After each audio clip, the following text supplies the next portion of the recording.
Buenos saludos, amigas, amigos. Mi nombre es Joel Naranjo, soy uno de los pastores del Templo Central de la Iglesia Asamblea de Dios Autónoma de Santiago. Hace varias semanas estamos estudiando la doctrina del Espíritu Santo y en esta oportunidad, en esta sesión, vamos a comenzar a estudiar el tema de los dones espirituales. En Primera de Corintios, capítulo 12, versículo 1, el apóstol Pablo escribe: no quiero, hermanos, que ignoréis acerca de los dones espirituales. Este es un tema que está rodeado por mucha polémica, tanto entre aquellos que creen que todos los dones espirituales están vigentes para hoy día y aquellos que piensan que solo algunos dones espirituales pueden ser experimentados el día de hoy. También entre aquellos mismos que creen en los dones espirituales hay polémicas o hay debates en cuanto a cómo utilizarlos. Hay mucha gente que ha sido herida por la manera en que han sido usados o han visto usar los dones espirituales, gente que se siente eh, temerosa respecto a este tema porque han visto los dones espirituales usados de una manera que les ha resultado chocante, que les ha asustado, que les ha dejado traumatizados incluso. Eh, y gran parte de estas debates y estas temores tienen que ver justamente con lo que dice este versículo, que ignoramos acerca de los dones espirituales, que no sabemos acerca de ellos y eso nos lleva a discutir al respecto, eso nos lleva a mal utilizarlos muchas veces o a abusarlos incluso. De hecho, la iglesia a la cual Pablo le escribe esto, la razón por la cual le escribe esto a los corintios era precisamente porque ellos estaban abusando y mal utilizando de los dones espirituales y ellos por lo tanto necesitaban dejar de ser ignorantes al respecto, tenían que ser enseñados. Y por eso es muy importante que estudiemos este tema, ya que además es tremendamente de bendición para la iglesia cuando los dones espirituales operan conforme a la palabra de Dios y de una manera sana y ordenada. Los eruditos nos dicen que los dones espirituales, los carismas, como se les llama en griego, y es muchas veces el término técnico que suelen usar los estudiosos de la Biblia y los teólogos, eran algo común en las iglesias, en las primeras iglesias. Pablo, el apóstol Pablo, da por sentado que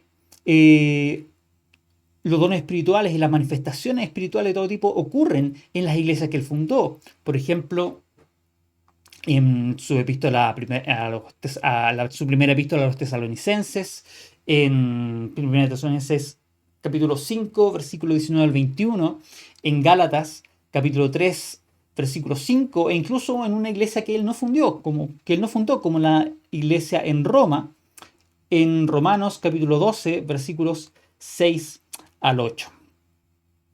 El erudito John Koenig, que no es pentecostal ni es carismático, sin embargo, estudiando este tema, él llega a la conclusión que el fenómeno que Pablo llama carismas abundaban en la iglesia primitiva. Eran experiencias normales para casi todos los creyentes que escribieron y leyeron por primera vez el Nuevo Testamento. Que es distinto con muchas veces nuestra realidad en que los dones espirituales o los carismas son experiencias anormales y que no son parte de nuestra vida cristiana ni son parte normal de nuestra vida como iglesia.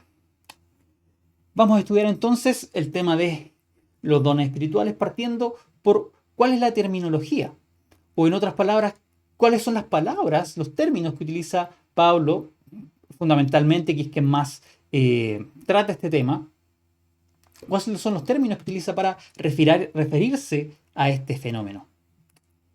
Y el primer término que utiliza es el término carismata o carisma. Carismata es el plural y carisma sería el singular. Este término aparece 17 veces en el Nuevo Testamento y de ellas 16 son utilizadas en las cartas de Pablo. Es decir, Pablo es quien utiliza casi todas las veces este término, y fuera del Nuevo Testamento es muy extraño. Algunos autores dicen que no hay ninguna instancia claramente establecida de este término antes del Nuevo Testamento. El origen de esta palabra está en la palabra griega charis, que significa gracia, que es la misma palabra que se utiliza, por ejemplo, para referirse a la gracia de Dios eh, por la cual Él nos salvó, por la cual hemos sido justificados.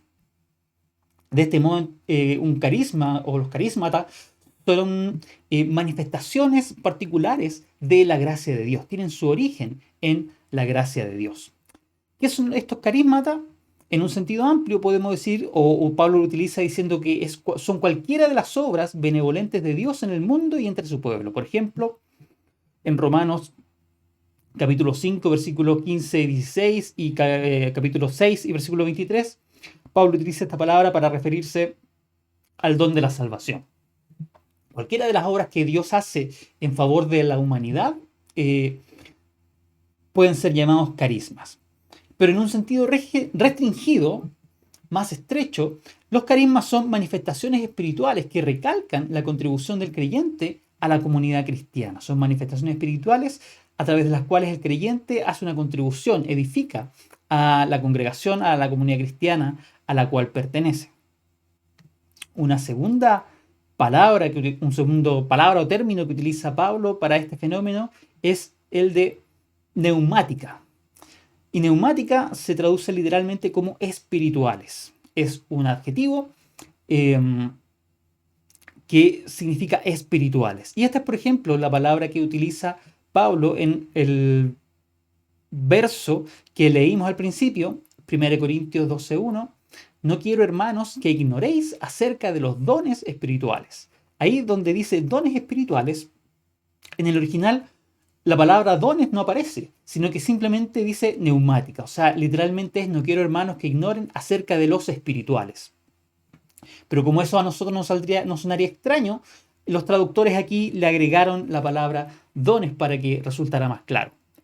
¿Qué significa esta expresión neumática o espiritual? Según la mayoría de los autores, al parecer, es intercambiable con carismas. Es decir, sería un sinónimo de la palabra carismas. Se les puede llamar a estos fenómenos carisma o neumáticas. Según otros autores, sin embargo, este término se referiría no a los dones, sino a la persona que ejerce los dones. O sea, el espiritual o los espirituales serían aquellos creyentes que profetizan o hablan en lenguas o sanan a los enfermos, etcétera, etcétera. Sin embargo, la mayoría de los eruditos piensa que es un sinónimo de carisma o de dones. Y podemos establecer entre estos dos términos un distinto énfasis. La diferencia entre los dos es un distinto énfasis. Carismas enfatiza el origen de las manifestaciones de los dones espirituales en la gracia de Dios. O sea, cuando hablamos de carismas, estamos enfatizando que el origen de esta realidad está en la gracia de Dios. Mientras que neumáticos enfatiza que su origen está en el Espíritu Santo. El Espíritu Santo es la fuente de estas manifestaciones. Y estas dos palabras aparecen juntas solo una sola vez en toda la Biblia, que es en Romanos capítulo 1, versículo 11, donde Pablo escribe: porque deseo veros para comunicaros algún don espiritual, a fin de que seáis fortalecidos. Este es el único lugar donde aparece realmente en el texto original la expresión o la frase don espiritual, a pesar de que nosotros la usamos tan comúnmente, que es el título de este estudio, solo una vez aparece en la Biblia, que es en este versículo. En los otros dice ya sea carisma o neumáticos o neumática. Un tercer término que se utiliza para este fenómeno o lo que estamos estudiando son los términos dorea y doma. Y estos son términos generales en griego para referirse a un don o un regalo. Son intercambiables con las dos anteriores, no parece haber mayor diferencia de significado con respecto a carisma, con respecto a neumáticos. Y estos términos aparecen, por ejemplo, en Efesios capítulo 4, versículos 7 al 8, donde dice: pero a cada uno de nosotros fue dada la gracia conforme a la medida del don de Cristo, por lo cual dice, subiendo a lo alto, llevó cautiva la cautividad y dio dones a los hombres.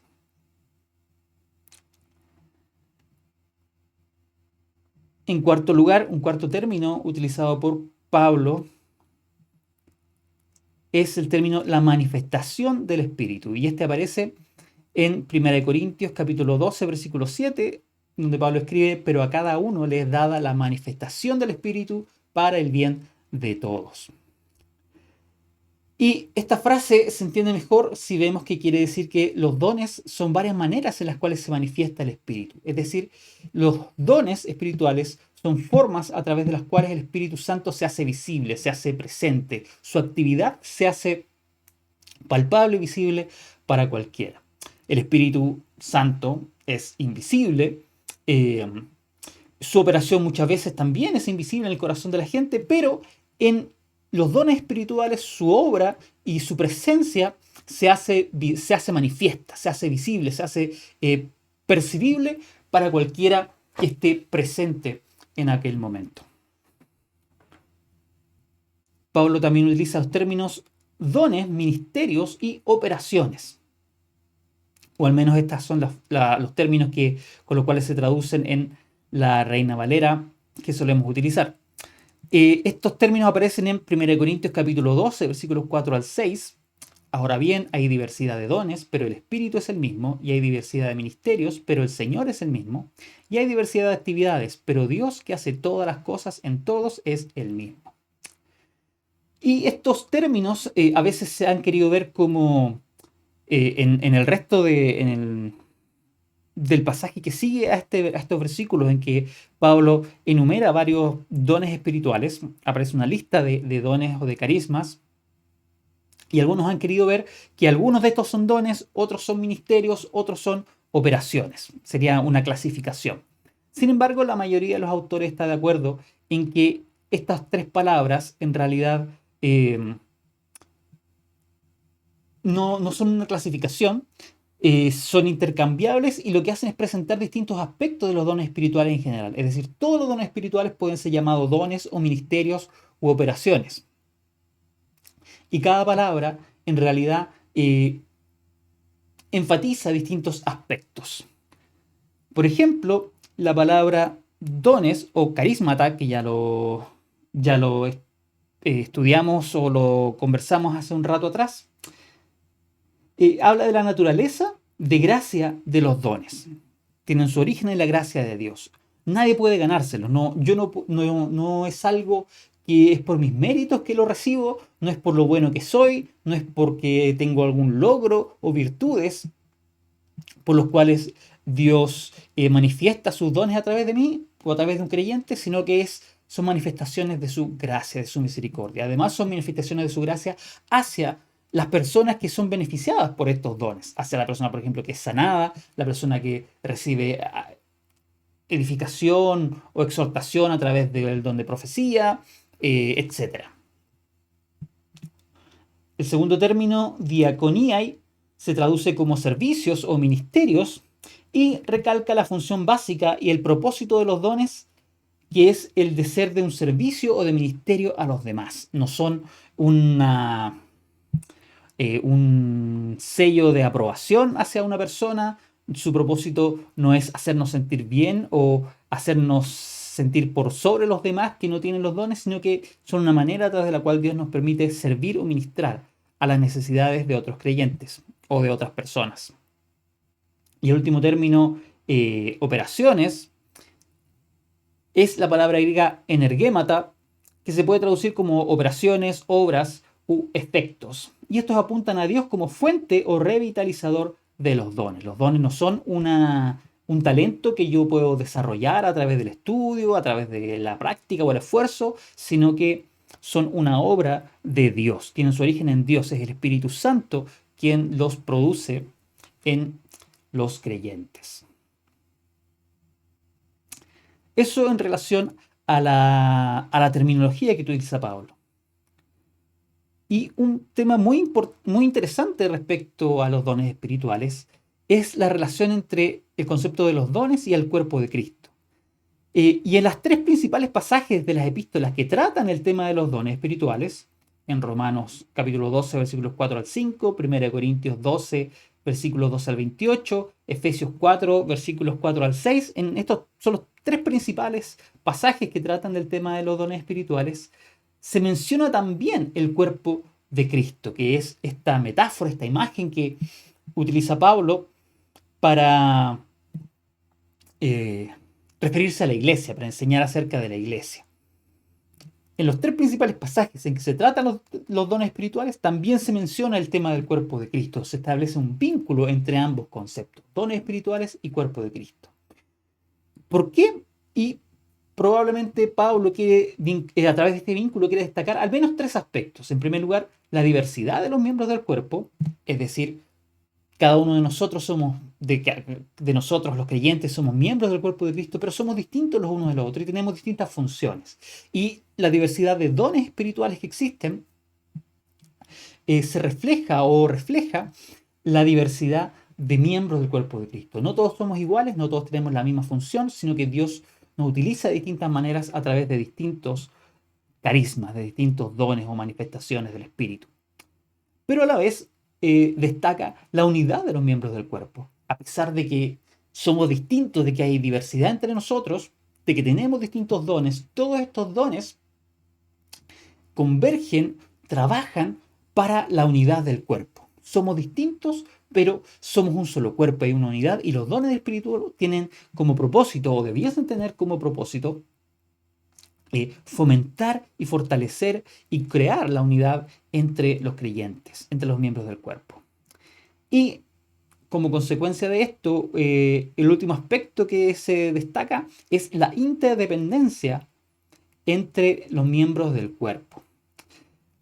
Dado que tenemos distintos dones, nos necesitamos unos a otros, porque hay cosas, hay bendiciones que yo solo voy a recibir a través del misterio de otros creyentes, de los dones a través con los cuales Dios les usa. Yo no puedo pretender vivir mi vida cristiana solo, sin estar en relación con otras personas.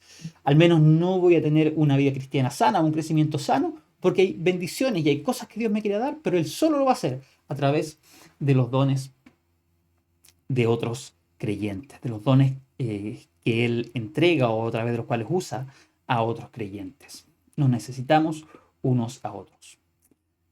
Y en relación con esto, ¿cuál es el propósito de los dones espirituales?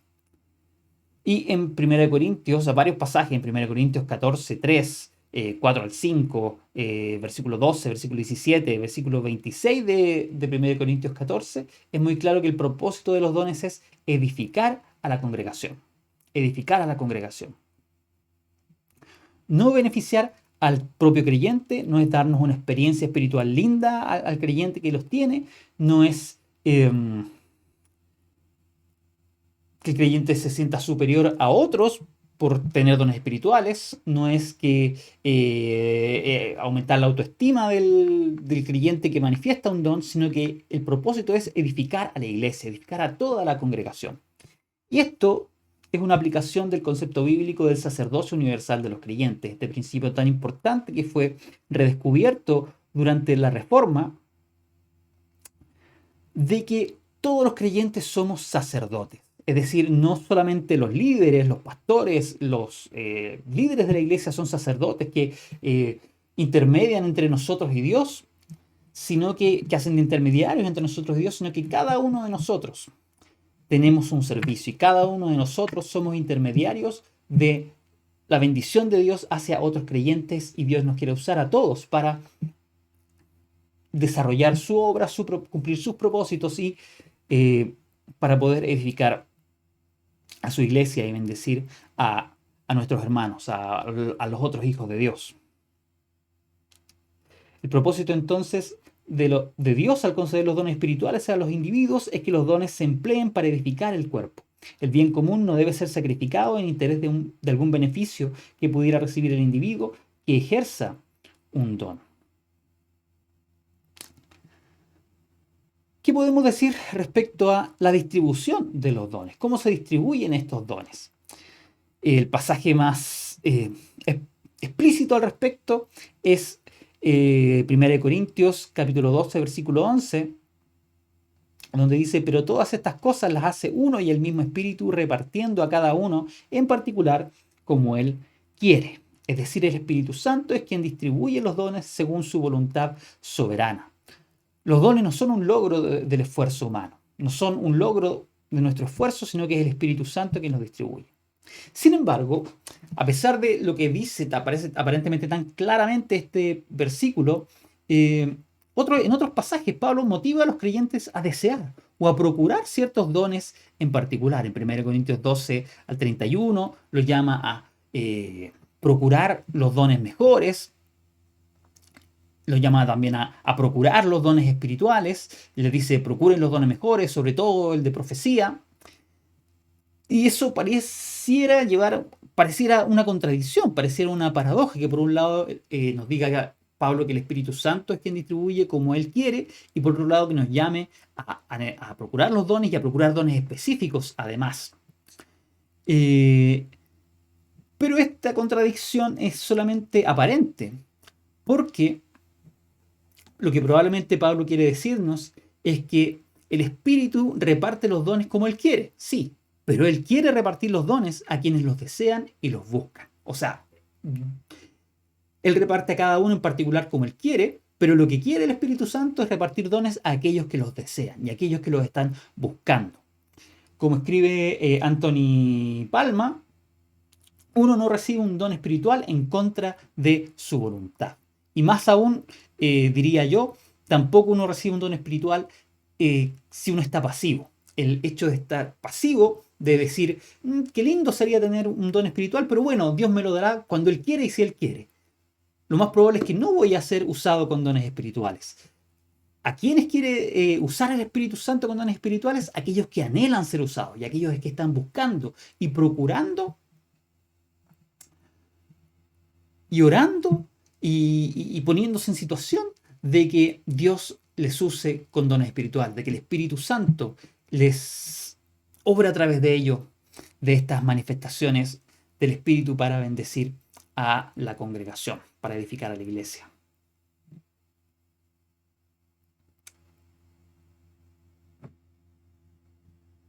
Y el siguiente tema que queremos tratar es el del cesacionismo y continuismo. ¿Qué significa esto? ¿A qué se refiere?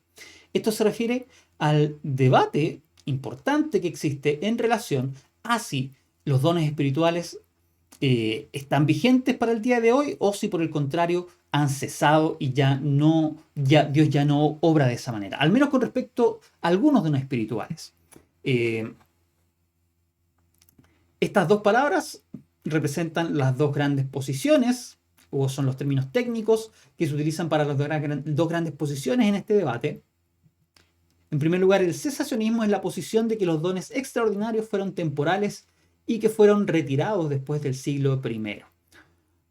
Probablemente no haya nadie que diga que ninguno de los dones espirituales son vigentes el día de hoy, pero muchos creyentes, muchos eruditos, teólogos, predicadores, consideran que hay ciertos dones que ya no operan. El Espíritu Santo ya no los da y ya no se manifiesta de esa manera. Y estos son los dones que a veces se les llama, entre comillas, extraordinarios, que son los dones de carácter más obviamente sobrenatural. Todos los dones espirituales tienen un origen sobrenatural en la obra del Espíritu, pero hay algunos que parecen ser más conspicuos, más claramente sobrenaturales, como las sanidades, los milagros, el don de profecía, el hablar en lenguas, la interpretación de lenguas.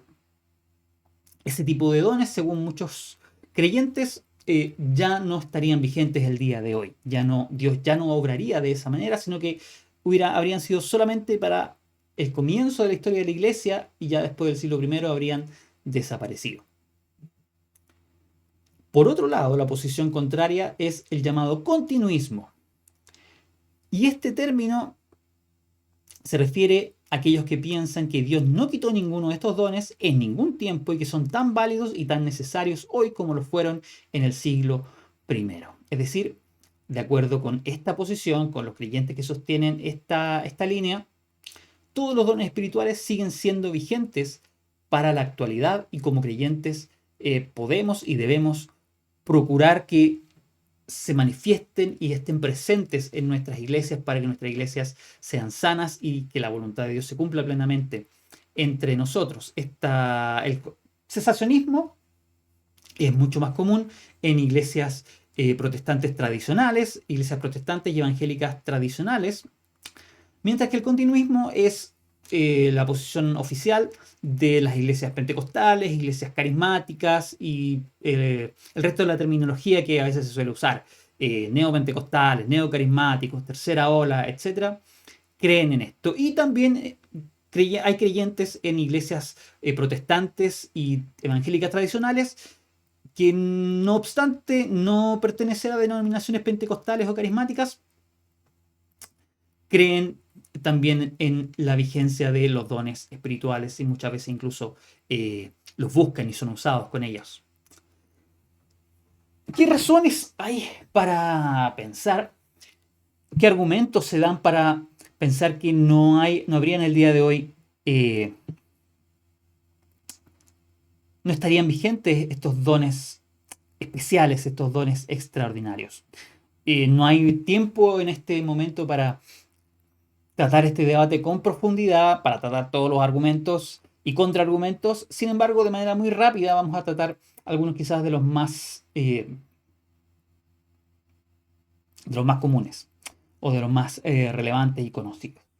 Y en primer lugar, sobre la base de lo que dice en 1 Corintios 13, 8 al 10, al final de este pasaje, cuando dice, pero cuando venga lo perfecto, entonces lo que es en parte se acabará. Ahí Pablo dice eh, que cesarán las lenguas, se acabarán las profecías, pero cuando venga lo perfecto, entonces lo que es en parte, que serían las lenguas y las profecías, se acabará. Y de acuerdo entonces a algunos eruditos, de algunos exegetas, lo perfecto a que se refiere aquí sería la completación del canon del Nuevo Testamento. Lo que habría ocurrido a finales del siglo I, cuando se escribió el último libro del Nuevo Testamento, que probablemente fue el de Apocalipsis. Y desde este momento los dones como el de lenguas y profecía ya no serían válidos. La idea es que la iglesia, antes de tener un Nuevo Testamento completo, todos los libros del Nuevo Testamento, habría estado en una situación de imperfección, habría sido una situación imperfecta. Entonces, para suplir esa imperfección, Dios habría manifestado estos dones sobrenaturales o extraordinarios. Pero cuando ya llegó lo perfecto, es decir, cuando se completó todo el canon del Nuevo Testamento, todos escribieron todos los libros de nuestro Nuevo Testamento, ya habría esa situación imperfecta, se habría perfeccionado y ya habrían sido innecesarios más los dones espirituales. ¿Qué podemos decir al respecto? Es que lo perfecto probablemente se refiere a la parusía, a la segunda venida de Cristo, es decir, no a la completación del canon de los libros del Nuevo Testamento. ¿Por qué? Una razón es porque esta idea de la formación de un canon de libros del Nuevo Testamento no aparece en ninguna parte en Pablo o en el Nuevo Testamento. Ninguna parte se habla que ellos tuvieran conciencia de que se estaba formando una colección de libros y esa colección iba en algún momento a terminar de escribirse. No tenemos nada de eso en el Nuevo Testamento. Sin embargo, la idea de la segunda venida sí que está presente en Pablo y sí que es muy claramente parte de la creencia de los primeros cristianos. Y por lo tanto, ese mero hecho ya hace que sea mucho más probable que se refiere aquí a la parusía, que a la segunda venida, que a la completación del canon del Nuevo Testamento. Al menos habría que demostrar de que Pablo sabía, de que tenía conciencia del fenómeno del canon y de que se estaba refiriendo a esto en este pasaje. Por otro lado, si bien es cierto que ellos no tenían el canon del Nuevo Testamento, ellos sí tenían la enseñanza de los apóstoles, tenían la enseñanza directa de los apóstoles que habían estado con Jesucristo y de hecho nuestro Nuevo Testamento es el registro inspirado de la enseñanza de los apóstoles.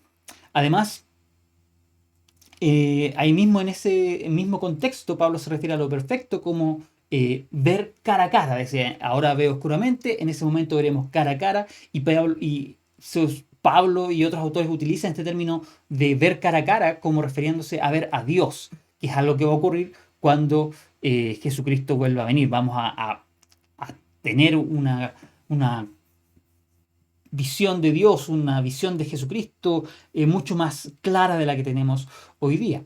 Pablo utiliza la idea de perfección también referente a la segunda venida, por ejemplo, en el libro de los Filipenses, capítulo 1, donde dice: el que comenzó en ustedes la buena obra, la perfeccionará hasta el día de Jesucristo. Es decir, el día de Jesucristo, que es su segunda venida, ese va a perfeccionar la obra de Dios. Todas estas razones llevan a pensar que es mucho más probable que se refiera a la segunda venida y no al hablar de lo perfecto, y por lo tanto los dones seguirían vigentes, específicamente el de hablar en lenguas y el de profecía.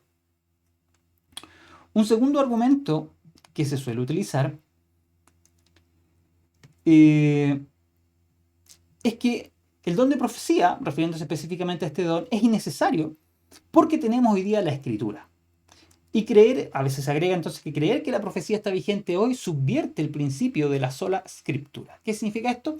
Que, un poco ligado con lo anterior, es decir que, bueno, como los primeros creyentes no tenían la escritura como el día de hoy, no tenían todo el Nuevo Testamento, ellos necesitaban entonces el don de profecía que cumplía el rol que para nosotros cumple el Nuevo Testamento.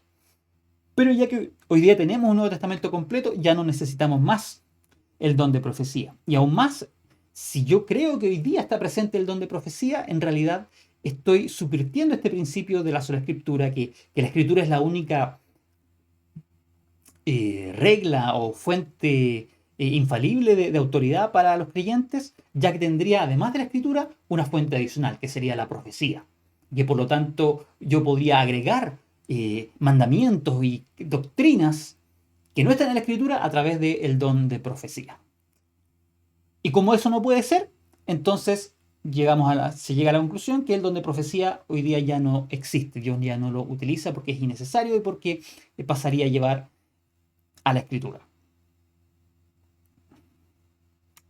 ¿Cómo podemos responder a esta idea? En primer lugar, el don de profecía no tiene el mismo nivel de la escritura, no tiene el mismo propósito de la escritura, sino que estaba, incluso en la época del Nuevo Testamento, estaba subordinado a la enseñanza apostólica. El don de profecía nunca tuvo como propósito reemplazar, cuando lo vemos en la escritura, no tenía como propósito reemplazar a lo que hoy día para nosotros es la escritura. Lo que tenía el nivel del Nuevo Testamento o cumplía el papel del Nuevo Testamento en aquellos primer siglo era la enseñanza de los apóstoles. Y el don de profecía estaba subordinado a la enseñanza de los apóstoles. Es decir, si la profecía no estaba acorde con lo que los apóstoles enseñaban, debía ser rechazada, nos enseña el apóstol Pablo. Y por lo tanto, esta idea de que es innecesaria porque tenemos la escritura o que pasaría a llevar a la sola escritura, es falso porque nunca tuvo el mismo nivel de la escritura y además no tenía el mismo propósito. El don de profecía no tiene como propósito revelar doctrina. Y eso es importante también para nuestro uso hoy día del don. A través de la profecía no tiene como propósito revelar doctrina, sino edificar, animar y consolar al pueblo de Dios. Y eso es algo que seguimos necesitando el día de hoy. Sí, tenemos la escritura también nos puede edificar, nos anima, nos consuela, pero además Dios usa el don de profecía para este propósito. Y dentro de los muchos argumentos y contraargumentos, el último que vamos a mencionar ahora es que muchos piensan que los milagros, las sanidades, etcétera, tenían como propósito validar el ministerio de los apóstoles. Y como hoy ya no hay apóstoles, no puede haber milagros. La idea es que Dios usaba a los apóstoles con milagros, ¿cierto? Con sanidades, para demostrar la autoridad que ellos tenían, para demostrar que eran apóstoles y que hablaban en nombre de Él. Pero como hoy día ya no hay apóstoles que tengan la autoridad como Pablo, como Juan, ¿cierto? Como Pedro, no hay gente que tenga esa autoridad para transmitir la palabra de Dios con la autoridad que ellos tenían, ya no puede haber milagros. Porque si hoy día hubieran milagros, se perdería un poco ese valor de validar el ministerio de los apóstoles. Por lo tanto, Dios ya no obraría de esta manera el día de hoy. ¿Cómo podemos responder a esto? En primer lugar, es que los milagros validan o confirman el mensaje del Evangelio. Lo que los milagros validan o confirman no es el ministerio de los apóstoles, sino que es el mensaje del Evangelio. Y hoy día todavía necesitamos predicar el mensaje del Evangelio y todavía Dios puede validar y confirmar este mensaje a través de la manifestación sobrenatural de su poder. Otra razón es que tenemos la misma escritura nos muestra que los dones espirituales no estaban limitados a los apóstoles. Hay muchos, por ejemplo, en el libro de los Hechos se nos dice que Esteban era usado con señales y con milagros, que no era un apóstol, que Felipe era usado con señales y sanidades, y él no era un apóstol. Pablo, cuando escribe a los Gálatas, lo leímos o mostramos al menos el pasaje en pantalla hace un rato atrás, les dice el que hace maravillas entre ustedes, y eso se refiere a los milagros que ocurrían entre los Gálatas, donde no había ningún apóstol. Cuando Pablo no había ningún apóstol entre ellos, Dios hacía maravillas, Dios hacía milagros entre ellos. Así que claramente esta razón, este argumento tampoco parece tener suficiente peso. Habría mucho más que decir respecto de este tema y de todo lo que estamos hablando, pero en razón del tiempo vamos a pasar a otro punto que es la pregunta referente a si los dones representan oficios o representan funciones. ¿A qué nos referimos con esto? A que si bien es cierto que en las primeras iglesias había personas que ejercían ciertos oficios, ¿cierto? Habían obispos o presbíteros o diáconos, gente que ejercía un liderazgo y que tenía un cargo, un título. El énfasis siempre está en la función que realiza una persona, no en un cargo. A veces se ha querido limitar algunos dones o algunos oficios o cargos o títulos dentro de la iglesia. Tener un cierto título, solamente quien tiene cierto título es quien tiene ciertos dones espirituales. Sin embargo, el énfasis en el Nuevo Testamento no es en el título o en el cargo, sino que en la función. Y los dones, por lo tanto, no están limitados a las personas que ejercen un cargo en la congregación. Los dones no están limitados a los pastores o presbíteros o a los líderes o a los ministros de alabanza o profesores de esto y lo otro, sino que todo creyente puede ser usado con los dones espirituales. Y de hecho, cuando se consagra a una persona para algún ministerio específico, lo que se hace es reconocer que esta persona está ejerciendo, está siendo usado con ciertos dones específicos de manera especial. Finalmente, lo último que vamos a conversar el día de hoy es referente a la clasificación de los dones espirituales. ¿Cómo podemos clasificar los dones espirituales? Y es un poco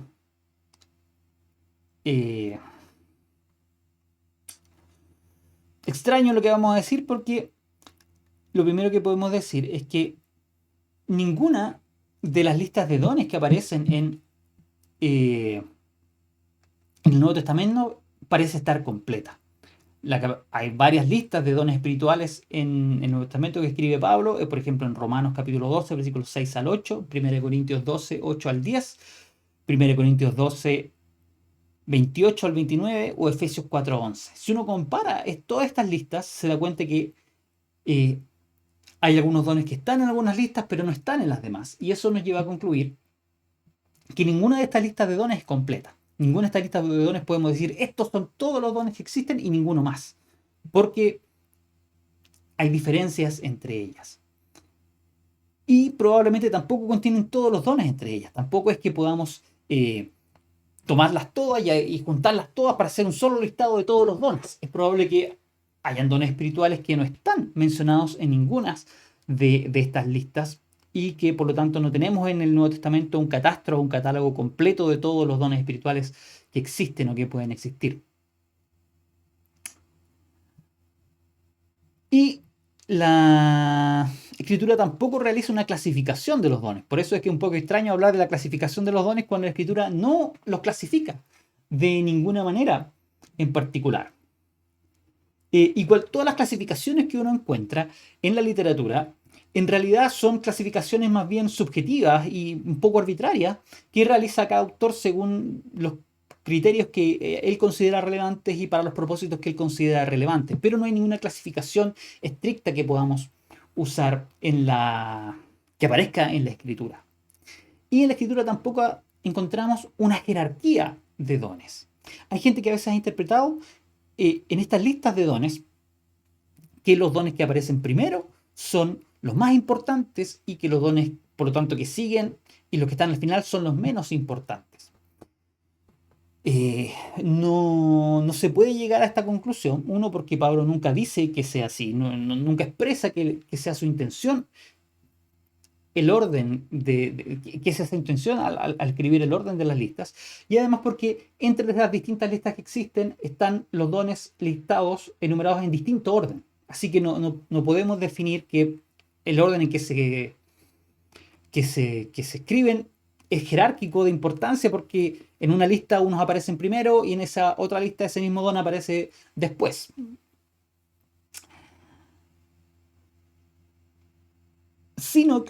Y cuando la Biblia habla de los mejores dones, porque Pablo menciona y dice que debemos procurar los mejores dones son aquellos que más edifiquen a los creyentes y que sean más necesarios según la necesidad del momento. Ese es el criterio.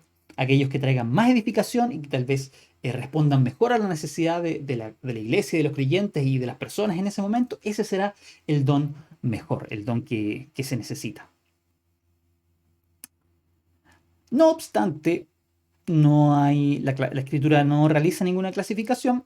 Para los efectos de este estudio, vamos a seguir la clasificación que usa Anthony Palma en su libro El Espíritu Santo, una perspectiva pentecostal, que el pastor Paul lo mencionó y lo mostró varias veces. Y esta clasificación clasifica los dones en dones de liderazgo, dones de ayuda práctica, dones de poder y dones de revelación. Y respecto a los dones de liderazgo, es lo que vamos a comenzar a estudiar o seguir estudiando. La próxima sesión estudiaremos los dones en particular siguiendo esta clasificación.